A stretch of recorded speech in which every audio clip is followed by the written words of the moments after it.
अपने सीने में रब के कलाम को बसाया है, ये भी नबी का एक मौजज़ा है। और उसी कुरान की अज़मत की वजह से अल्लाह ने इनका मकाम इतना बुलंद बाला कर दिया है कि भले ये अपने भाई से छोटे हैं उम्र में, इनके बाप भी इनके साथ में है, चचा भी इनके साथ में है, बिरादर भी इनके साथ में है, अजीज़ो अकारिब भी इनके साथ में है, जुमला अकारिब इनके साथ में है, काफ़ी भीड़ है। लेकिन नमाज की पढ़ाने की बात आएगी, यही हाफिज़े कुरान मुसल्ले इमामत पे खड़ा होगा। अब इसके पीछे जितने खड़े हैं, चाहे बाप हो, भाई हो, चचा हो, दादा हो, अपने हो, बेगाने हो, कोई भी हो, ये कम उम्र का हाफिज़े कुरान जब मुसल्ले इमामत पे खड़ा होगा, इसके पीछे जितने होंगे, बाप होंगे कहेंगे पीछे इस इमाम के, भाई होगा कहेगा पीछे इस इमाम के, चचा होगा कहेगा पीछे इस इमाम के, दादा होगा कहेगा पीछे इस इमाम के, महल्ले वाले होंगे कहेंगे पीछे इस इमाम के। आखिर बेटा मुसल्ले इमामत पे है, बाप जो है मुक्तदियों की सब में है, लेकिन बाप कह रहा है पीछे इस इमाम के, बड़ा भाई मुक्तदियों की सब में है, छोटा भाई मुसल्ले इमामत पे है, बड़ा भाई कह रहा है पीछे इस इमाम के, दादा मुक्तदियों की लाइन में खड़े हैं, पोता मुसल्ले इमामत पे खड़ा है, दादा को कहना पड़ेगा पीछे इस इमाम के। आखिर इतना बुलंद मकाम अल्लाह ने क्यों अता किया है? उलमा ने फरमाया है उसकी वजह यह है कि इन बच्चों ने अपने सीने में कुरान अज़ीम को बसा लिया है, तो रब ने इनका मकाम बुलंद फरमा दिया है। नारे तकबीर, नारे रिसालत, मसलके आला हज़रत, जश्ने दस्तार हिफ्ज़ुल कुरान, नारे तकबीर, नारे रिसालत। और मैं आपको बताऊं, अल्लाह के प्यारे रसूल सल्लल्लाहु अलैहि वसल्लम इरशाद फरमाते हैं, खैरुकुम मन तअल्लमल कुरान व अल्लमह। नबी फरमाते हैं, अल्लाह के प्यारे हबीब की हदीस पाक है, खैरुकुम, तुम में सबसे बेहतर अच्छा वही है जो कुरान को पढ़े और लोगों को पढ़ाए। खुद कुरान पढ़े और वही पढ़ा हुआ कुरान दूसरे को पढ़ाए। नबी फरमाते हैं, दौलत हो या ना हो, सरवत हो या ना हो, शोहरत हो या ना हो, अगर तुमने कुरान पढ़ लिया है, इससे बड़ी दौलत दुनिया में कुछ हो ही नहीं सकती है। सबसे बेहतर इंसान वो है, सबसे बेहतर अल्लाह का बंदा वो है जिसने कुरान को पढ़ लिया है और वही कुरान दूसरे को पढ़ा दिया है। और फिर जो कुरान पढ़ता है उसकी शान में अल्लाह के प्यारे रसूल सल्लल्लाहु अलैहि वसल्लम बयान फरमाते हैं कि जिस कब्रिस्तान से वो कुरान का पढ़ने वाला गुजर जाता है, तो उस कब्रिस्तान से 40 दिन के लिए अजाब उठा लिया जाता है। 40 दिन के लिए अजाब उठा लिया जाता है और 40 दिन तक उस गुजरने वाले तालिबे इल्म के कदमों की बरकत से अल्लाह ताला अहले कुबूर पर रहमत व नूर की बरसात अता फरमाता है। हदीस पाक में आया है, हजरत ईसा पैगंबर अलैहिस्सलाम एक मर्तबा कहीं सयाही के लिए तशरीफ ले जा रहे थे। रास्ते में देखा एक कब्रिस्तान है और उस कब्रिस्तान में एक कब्र ऐसी है जिसपे अजाब हो रहा है। अल्लाह की बारगाह में आपने दुआ मांगी, चले गए। कुछ दिन के बाद जब वापिस आए तो क्या देखा कि कब्रिस्तान में अजाब का नज़ूल है, अजाब की बरसात है। ईसा पैगंबर अल्लाह के बरगुज़ीदा नबी थे। कश्फ किया तो क्या देखा कि जब इधर से हम गुजरे थे तो अजाब नाजिल हो रहा था, लेकिन अब कई दिन के बाद जब हम वापिस हुए हैं तो अहले कुबूर पर रहमत की बरसात हो रही है, रहमत व नूर बरस रही है। ईसा पैगंबर ने पूछा, ये कब्र वालों मामला क्या है, ये तुम लोग आपस में क्या तकसीम कर रहे हो?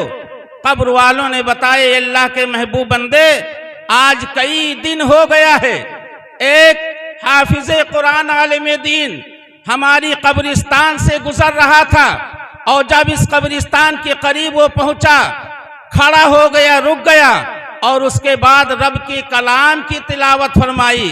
उस कलाम की तिलावत की वजह से अल्लाह ने जो हम लोगों पर रहमत की बरसात अता किया है, उन्हीं रहमतों को हम आपस में तकसीम कर रहे हैं। खत्म ही नहीं हो रहा है, सुभान अल्लाह, सुभान अल्लाह, खत्म ही नहीं हो रहा है।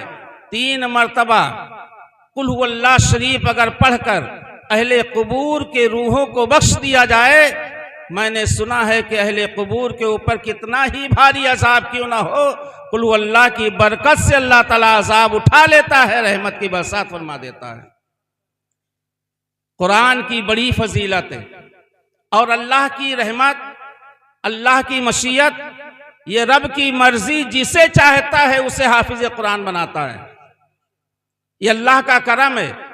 अब ये अलग बात है कि कोई मेहनत करके 10-5 साल में हाफिज बन जाता है, और कुछ इस दुनिया में अल्लाह वाले ऐसे हैं कि अगर वो एक निगाहे विलायत उठा दें तो 1-2 साल की बात नहीं, 2-4-10 महीने की बात नहीं, 10-20-50 दिन की बात नहीं, अल्लाह के वली अगर निगाह उठा दें और अपने सीने से उसका सीना मिला दें तो 1 मिनट में बंदा हाफिज कुरान बनता हुआ नजर आता है। सुभान अल्लाह। आप ही के सूबे यूपी में एक शहर है जिसे रामपुर कहा जाता है। शहर रामपुर में एक अल्लाह के बरगुसीदा वली हजरत जमालुल्लाह शाह रहमतुल्लाह अलैह गुजरे। कहते हैं कि उनका दौर था और रमजान शरीफ आने वाला था, जैसे अभी हम और आपके बीच में आने वाला है। जिस गांव में हजरत जमालुल्लाह शाह रहते थे, वहां के लोगों ने मशवरा किया कि क्यों ना हो इमसाल रमजान की तरावी बड़ी सुन ली जाए, यानी कुरान की तरावी सुन लिया जाए। लोगों ने मशवरा किया कि सुनना तो है, लेकिन हाफिज कहाँ मिलेंगे, पूरे कुरान का हाफिज तलाश किया जाएगा तब मिलेगा। कहा तलाश करने की जरूरत नहीं है, ये दुनिया है, कोई ना कोई हाफिज कुरान मिल ही जाएगा, बातचीत कर लेंगे, तरावी सुन लेंगे। लेकिन लोगों ने तलाश नहीं किया। शाबान गुजरता गया। जब शाबान की 28 या 29 तारीख आई, तब गांव वालों में बेदारी पैदा हुई कि यार हम लोग सोचे थे कि अब सी रमजान में बड़ी तरावी सुनेंगे, किसी का इंतजाम भी नहीं किया, और कल ही परसों तो रमजान शुरू होने वाला है, अब कहाँ हाफिज तलाश करेंगे। तो कुछ लोगों ने कहा कहाँ जाओगे, बाबा जमालुल्लाह के दरबार में चलते हैं, वो अल्लाह वाले हैं, कहीं ना कहीं से इंतजाम कर देंगे। कुछ लोग गए बाबा जमालुल्लाह शाह के दरबार में, हाजिरी दी, सलामी पेश किया। बोले क्यों आए हो? कहा बाबा जरूरी काम है, हम लोग चाहते हैं कि हमारे गांव की मस्जिद में इमसाल बड़ी तरावी होनी चाहिए, कोई बेहतरीन हाफिज कुरान का इंतजाम किया जाए। तो बाबा जमालुल्लाह शाह ने कहा अब इतनी जल्दी कहाँ तलाश करोगे, हो सकता है आज नहीं तो कल चांद निकल ही आएगा, और जो हाफिज कुरान होते हैं वो पहले से अपना जगह सेट कर लेते हैं। तो गांव वालों ने कहा बाबा अगर इमसाल नहीं सुना जाएगा तो हम लोगों को तकलीफ होगी, इसलिए कि हम लोग कई दिन से ये बात आपस में मशवरा कर रहे हैं। तो बाबा ने कहा ठीक है, अगर मर्जी है तुम लोगों की तो सुन लिया जाएगा, जाओ तलाश करो कहीं। तो उन लोगों ने कहा बाबा हम लोग कहाँ जाएं तलाश करने के लिए, अब आपसे बेहतर कौन जानेगा कि हाफिज कुरान कौन है, और आप ही तलाश कर दें। तो बाबा जमालुल्लाह शाह ने कहा ठीक है, तलाश करने की जरूरत नहीं है। सुबह ये जो रास्ता मेरे खानकाह से गुजरता है, इस रास्ते पे जो सुबह सादिक मिल जाए उसी को मेरे पास ले आना। सुबह सादिक सवेरे सवेरे जो कोई मिल जाए, कोई भी हो, अल्लाह का बंदा, उसे तुम मेरे पास ले आना, और अल्लाह करम करेगा तो वही रमजान की तरावी सुनाएगा। अब लोग रात के कुछ हिस्सा गुजरने के बाद खानकाह के करीब जो रास्ता था, करीब आके बैठ गए, इंतजार करने लगी कि पहले कौन आदमी आए उसी को पकड़े। आइन सुबह सादिक के वक्त एक पंडित जी मंदिर में पूजा करने के लिए जा रहे थे, हाथ में त्रिशूल, लोटे में पानी, कुछ फूल, और वो अपना मंत्र जंतर पढ़ते हुए जा रहे थे। और जैसे ही वो खानका के करीब से गुजरे, 2-4 लोग इंतजार कर रहे थे, फौरन पहुंच गए। कहा आप हैं? कहा हाँ। कहा आप तो ब्राह्मण हैं, पंडित हैं। कहा तो क्या है तुमसे हमसे मतलब? हम तो अपने मंदिर में पूजा करने जा रहे हैं। कहा नहीं, सबसे पहले आपसे हमारी मुलाकात हुई है और बाबा ने कहा था जो पहले मिल जाए उसी को मेरे पास ले आना। कहा तुम और तुम्हारे बाबा तो दूसरे मजहब वाले हैं और हम दूसरे मजहब वाले हैं, हमसे तुम्हारे बाबा का क्या मामला है, क्या ताल्लुक है? कहा नहीं, चलो मेरे बाबा के पास। जबरदस्ती वो 4-5 लोग उस पंडित को पकड़े, बाबा के करीब ले जाके पेश किया। बाबा ने कहा पंडित जी तुम मिले? कहा हाँ बाबा मैं मिल गया। कहा इतनी सुबह? कहा मैं मंदिर जा रहा था पूजा करने के लिए, आपके खादिमों ने पकड़ कर आपकी बारगाह में पेश कर दिया। तो बाबा जमालुल्लाह शाह ने कहा भाई इन लोगों की मर्जी है कि इमसाल रमजान की तरावी तुम ही सुना दो। अब जब इतना सुना पंडित हंसने लगा। कहा बाबा ऋग्वेद की बात हो, चतुर्वेद की बात हो, हनुमान चालीसा की बात हो तो हम सुना सकते हैं, ये कुरान हमको कहाँ आता है जो हम सुनाएं? और वो भी 1-2 आयत नहीं, पूरा कुरान 30 पारा रमजान में सुनाएं। ये कैसी बात बाबा आप कैसी कर रहे हैं? बाबा जमालुल्लाह शाह ने मुस्कुराया, आंख को बंद किया और कुछ देर के बाद आंख खोलने के बाद इशारा किया कि पंडित करीब आ। जब पंडित करीब आया तो बाबा जमालुल्लाह शाह ने उसे अपने सीने से लगाया और जैसे ही बाबा जमालुल्लाह ने अपने सीने से उसके सीने को टच किया तो वो अल्लाह वाले थे, नूर से उनका सीना मामूर था। उसी नूरी हिस्से में से एक थोड़ा नूर का हिस्सा अल्लाह की कुदरत से, रब की मर्जी से बाबा जमालुल्लाह ने वो करम दिखाया कि वो आने वाला पंडित जो आया था, अभी तो पंडित नजर आ रहा था, लेकिन जब बाबा जमालुल्लाह के सीने से लग गया तो वो मुसलमान भी हो गया, मुकम्मल हाफिज कुरान भी हो गया। नारे तकबीर, नारे रिसालत, मसलके आला हजरत, जश्ने दस्तार हिफ्जुल कुरान, अज़मते कुरान, नारे तकबीर, नारे रिसालत। लिहाजा मुसलमानों, ये कुरान का बहुत बड़ा एजाज है और ये नबी का मोजज़ा है। आप दीगर अंबिया की कुतुब का अगर मुताला करें, जायज़ा लें, तो कोई नबी की उम्मती ऐसी नहीं कि अपने नबी की किताब को अपने सीने में बसाया हो, चाहे वो तौरात हो, चाहे इंजील हो, चाहे ज़बूर हो, कोई भी हो। लेकिन ये अल्लाह ने बहुत बड़ा एहसान किया है अपने हबीब की उम्मत पर, यानी हम लोगों पर, कि हमारे आपके घर के छोटे छोटे बच्चे उम्र के 10 साल हैं, 15 साल के हैं, लेकिन ये नबी का मोजज़ा है कि अपने सीने में 30 पारा इकट्ठा किए बैठे हैं। अभी मैं एक पोस्ट पढ़ रहा था, उसमें लिखा था एक बच्चा है जिसकी उम्र 11 साल है। आप अंदाजा लगाओ हमारे गांव परिवार में 11 साल का बच्चा किस लायक का होता है, लेकिन वो 11 साल का बच्चा है और 9 महीने में मुकम्मल हिफ्ज कर लिया है, 9 महीने में। और फिर करम देखो अल्लाह का कि जब उस बच्चे का टेस्ट लिया गया तो ये नहीं पूछा जा रहा है कि बेटा एक पाव सुनाओ, फला पारे में 2-3 आयतें सुनाओ, ये नहीं, बल्कि उससे पूछा गया कि बेटा तुम हाफिज कुरान हो। उसने अल्लाह का शुक्र अदा किया, अल्हम्दुलिल्लाह पढ़कर रब की तारीफ व तौसीफ बयान की और कहा ये नबी का मोजज़ा है कि हम जैसे 11 साल के बच्चे ने अपने सीने में रब का कलाम बसा लिया है। जब पूछा गया, टेस्ट लिया गया, जायजा लिया गया, तो उससे कहा गया सूरह बकरा की 35 आयत नंबर सुनाओ। अभी अगर हाफिज से पूछ लिया जाए कि सूरह बकरा में 35 आयत नंबर कहाँ है, बरजस्ता तो जवाब नहीं दे सकते, 1-2 सेकंड लगेगा। लेकिन जैसे ही मुमतहिन के जुबान से आयत नंबर 35 निकला, वो बच्चा पढ़ना शुरू कर देता है। अभी वो आयत पे पहुंचा भी नहीं है कि उन्होंने कह दिया 31 नंबर पढ़ो, फौरन पढ़ना शुरू कर दिया। यानी 2-3 आयतें लगातार मुतवातिर वो पूछते रहे और वो सकता भी नहीं लिया, पढ़ना शुरू कर दिया। ये नबी का मोजज़ा नहीं तो और क्या है।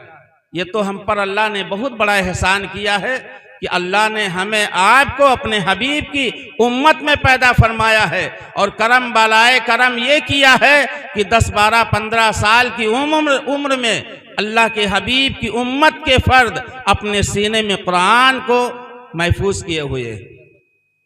लिहाजा मुसलमानों, इल्म दीन की बड़ी कीमत है। नबी फरमाते हैं खैरुकुम मन तअल्लमल कुरान व अल्लमा, तुम में सबसे बेहतर वो है जो कुरान सीखे और दूसरे को सिखाए।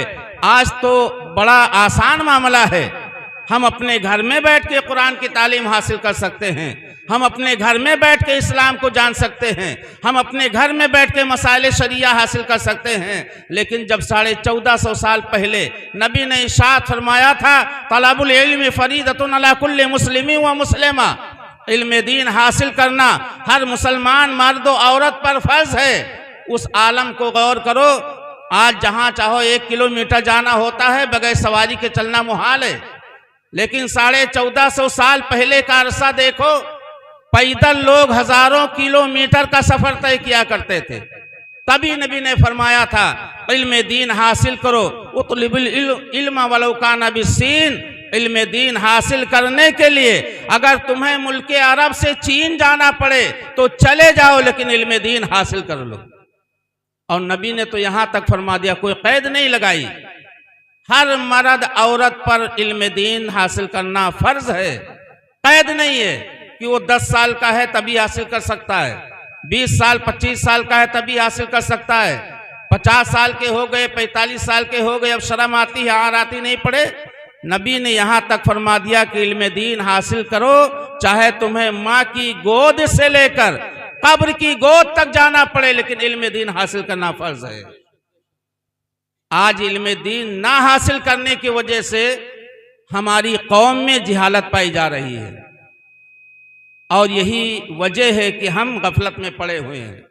काश कि अगर इल्म दीन हासिल किए होते तो नमाज की अहमियत क्या है इससे जानते तो कभी एक वक्त की नमाज को तर्क ना करते।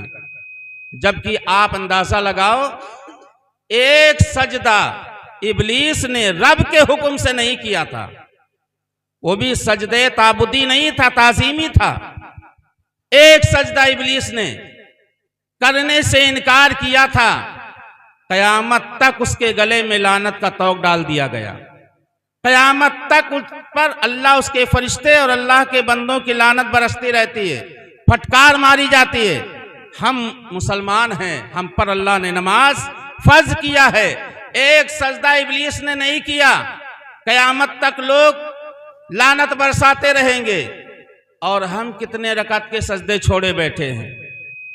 अगर एक सजदा ना करने पर अल्लाह इतना बड़ा अजाब नाजिल फरमाए कि वो शैतान रजीम बन जाए, लानत का तौक उसके गले में डाल दिया जाए, तो बताओ हम सजदे ताजीमी नहीं, अल्लाह ने इबादत के लिए हमें आपको पैदा किया है, ताबुदी सजदा है, हम कितने सजदे छोड़े बैठे हैं।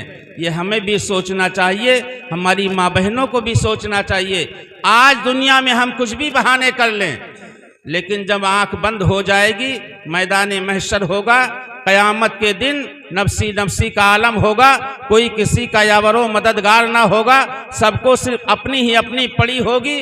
कोई अपने किसी अमल के मुताबिक पसीने में टखने तक, कमर तक, सीने तक, गर्दन तक डूबते नजर आएंगे।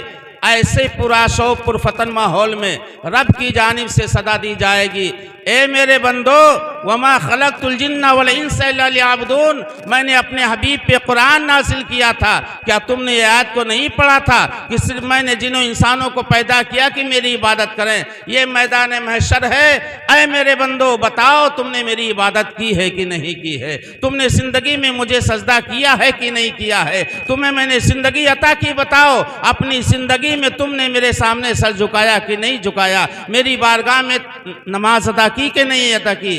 सबसे पहले मैदान महशर में नमाज के लिए पूछा जाएगा। आज 60 साल का बुढ़ा है, 50 साल की उम्र को पहुंच गया है, कह दिया जाए कि अब तो नमाज पढ़ लो, अब दुनियादारी से बाज आ जाओ, तो कहेगा अभी तो पाँव में ताकत है, जब ताकत नहीं रहेगी तब देखा जाएगा, जब ताकत नहीं रहेगी तब देखा जाएगा। मुसलमानों, ये दुनिया है, ऐश की जिंदगी शैतानी बहकावे में कर रहे हो, लेकिन जब आंख बंद हो जाएगी, ये जान जिस्म से अलग की जाएगी, रूह कब्ज़े उंसरी से परवाज कर जाएगी, कब्र में तुमको अकेले लिटा के तुम्हारे ही खानदान वाले तुम्हारी दौलत पे कब्जा करने के लिए तैयार हो जाएंगे। कब्र से लेकर मैदान महशर तक जिंदगी में जो तुमने दौलत और शोहरत हासिल की है, काम नहीं आने वाले हैं। वही चीज़ कब्र से हश्र तक काम आने वाली चीज़ें हैं जो दुनिया में तुमने कार्य खैर किए होंगे, नेक अमाल किए होंगे, अच्छे अमल किए होंगे। लिहाजा ये ज़िंदगी फ़ानी है और इस फ़ानी ज़िंदगी का कोई एतबार नहीं। इसके चक्कर में पड़ोगे बर्बाद हो जाओगे, इसके लालच में पड़ोगे तबाह हो जाओगे। और इस फ़ानी ज़िंदगी पर अगर रूगर्दानी करोगे, इसे अपने पाँव से ठोकर मारोगे, तो ये तुम्हारे पीछे भागते हुए नजर आएगी। अल्लाह ताला की बारगाह में दुआ है, मालिक व मौला हम और आप सबको इल्म दीन हासिल करने की तौफीक अता फरमाए। हत्तल इम्कान अपने बच्चों को नबी की शरीयत का इल्म हासिल कराने की तौफीक अता फरमाए। अस्तगफिरुल्लाह रब्बी मिन कुल्ली ज़ंबी व अतूबु इलैह। अस्सलामु अलैकुम।